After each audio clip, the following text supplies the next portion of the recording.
Last night I came across a TikTok that shared a story of the biggest fucking moron I've ever seen in my life. Now, there is one thing that people do on this planet that I don't understand, and I think it's the most selfish, disgusting thing, and that is climb Mount Everest. Why the fuck do you feel the need to jeopardize not only your life, but the lives of others to climb a fucking mountain? You just die up there. Oh, I'm so angry. But this isn't a video about everyone that wants to climb Mount Everest. If you have climbed Mount Everest, I don't applaud that behavior. I don't think, wow, what a human achievement. I think, what a fucking irresponsible, selfish piece of shit you are. It's aggressive.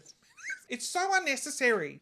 Run a marathon. I also think that's unnecessary, but it's way safer and it doesn't jeopardize other lives. I was scrolling on TikTok. Okay, and I came across this post from Emma Motherhood, and I immediately went into a rage, a boiling, seething rage. Let's go through Emma Motherhood's post together, shall we? Oh, what a beautiful photo of her pregnant with Mount Everest in the background. Emma Motherhood writes, at 33 weeks pregnant, that's right, 33 weeks pregnant, I decided to climb Everest, thinking it was my last chance. I never imagined this would happen. Oh, what fucking pray tell happened at 33 weeks pregnant when you climbed into an oxygen depraved area whilst carrying a child? Tell me, please, I'm dying to know. Fear and common sense were screaming, stop. But inside there was this dream. If not now, maybe never. I knew the risks, but I felt this might be my last chance. You selfish fuck. I stared at my backpack getting ready for the most dangerous climb of my life. And your baby's life, by the way. Who didn't really have a choice in the matter. Ugh. My mind was split between my baby and the fact that I was risking it all. Fear and excitement. You just can't escape it. Oh, wow. I'm just so happy for you. I hope you get to the top and make it down safely. At this point, I just wanted to block and move on. I cannot deal with stupidity of humans.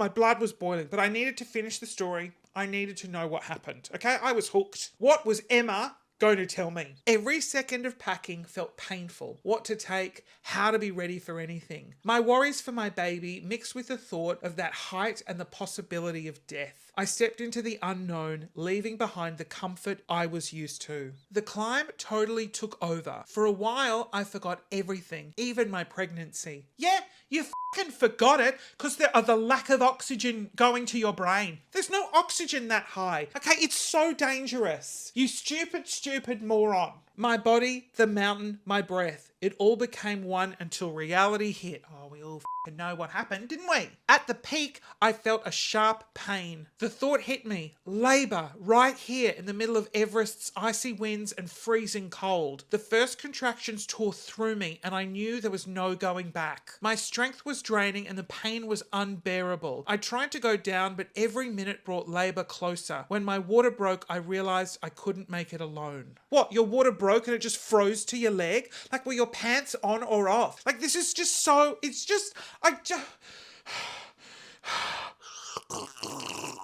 Oh, look, there she is being fucking rescued.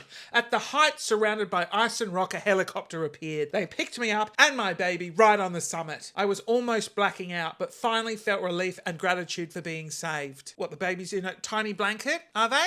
In the hospital, the doctor saw my state. Look, there she is, in the fucking hospital. The baby's on the monitor. Okay, at least we know they're both alive. Thank God. Exhaustion, no energy left. He gave me supplements saying they'd help at the cellular level restore my energy and help me recover faster after such a challenge. Fucking lucky he was there. Within a week, I felt my strength coming back, ready to live again. As I was discharged, I thanked the doctor and he smiled, handing me a bottle of supplements. Here, this will help you. Back at home, I looked at my son and knew his name would be Eric, in honor of the mountain that gave us a new life. Now, I read that and I thought, Eric? After Everest? Or did you have a Sherpa called Eric? Doesn't sound very Sherpa-y. And at that point, filled with violent rage, I went to the comments. Mind you, this post had been viewed 11 million times and liked over 400,000 times, which gave it some sort of credibility. I don't know why that made it credible for me, but I went to the comments. While I believe in self-empowerment, this was a very idiotic and selfishly risky decision, liked by 230,000 people. So idiotic. It's f***ing fake. It's not even a real story. And I believed it. Why? Because I am so trusting, naive, and easy to manipulate. That story is total bullshit. Now you might be thinking, yes, Christian, I could tell from the moment I clicked on it. Well, I'm sorry. I don't have your smarts or capacity to be able to be a negative Nancy that doesn't believe anything, okay? I believe people when they say things. However, with my years of experience on TikTok, I have come to the conclusion that everything is fucking fake. And why? Because AI is one of the scariest yet exciting adventures to hit our shores. These photos are AI-generated photos with a made-up story. Now, why would Emma Motherhood make it up? Well, if you couldn't tell, Emma Motherhood sells supplements.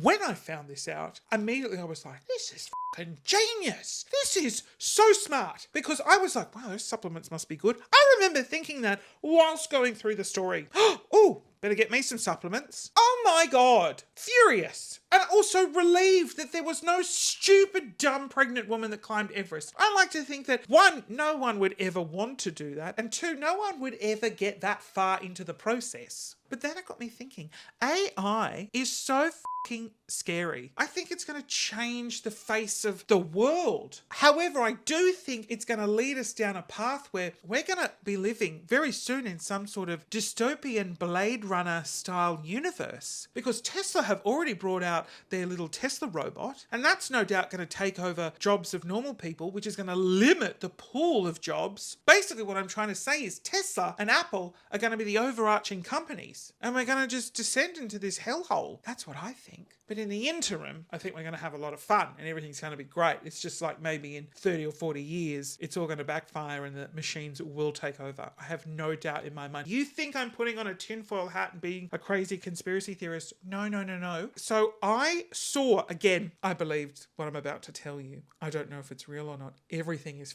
fake. I read an article where one AI program and another AI program developed a language to talk to each other of which humans could not decipher. I'm sorry, what? Is that not what? One, why would they want to do that? And two, what the are they discussing? That's why the rise of the machines. It's happening. Anyways, back to Emma Motherhood. Her photos were believable. Her story was believable. I fucking believed it. I think mainly because I also am just so passionate about the stupid morons that climb Mount Everest that I just believed she was a stupid moron that climbed Mount Everest. The pictures though. Now I work a lot in Photoshop and there is a tool in Photoshop where you can type in whatever you want and hit generate and it will provide you that image. It doesn't do nudity. I've definitely typed in, oh, Leonardo DiCaprio naked. I mean, it's not real. That's illegal, but it won't do nudity. Are you surprised that's the first thing I tried to do? I tried to do a photo of myself. I wanted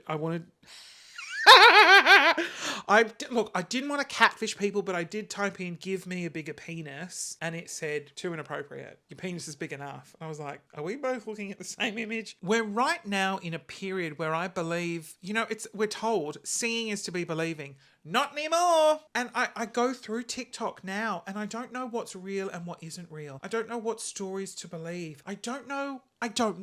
Now, I don't have a tinfoil hat to put on, but I want to tell you, nothing is f***ing real. What a sad place to be. God, you thought this was going to be a fun video. Oh, this looks like a fun, Christian's going to have a laugh. No, he isn't. And I think AI has pros and cons. I think the cons might outweigh the pros in terms of ending human life. But that's also said like the .com bubble happened and everyone was like, cool, the internet, woo, we don't know what to do. And then the internet was created into what it is. And it has so many pros and a load of cons as well. Honestly, my next business venture is just sitting here making hats out of tin foil and selling them online and claiming them to be some sort of AI protection. I'd make a fortune. I really do genuinely believe the human race is coming to an end, but that's a conspiracy theory rant I'm probably going to do for another day.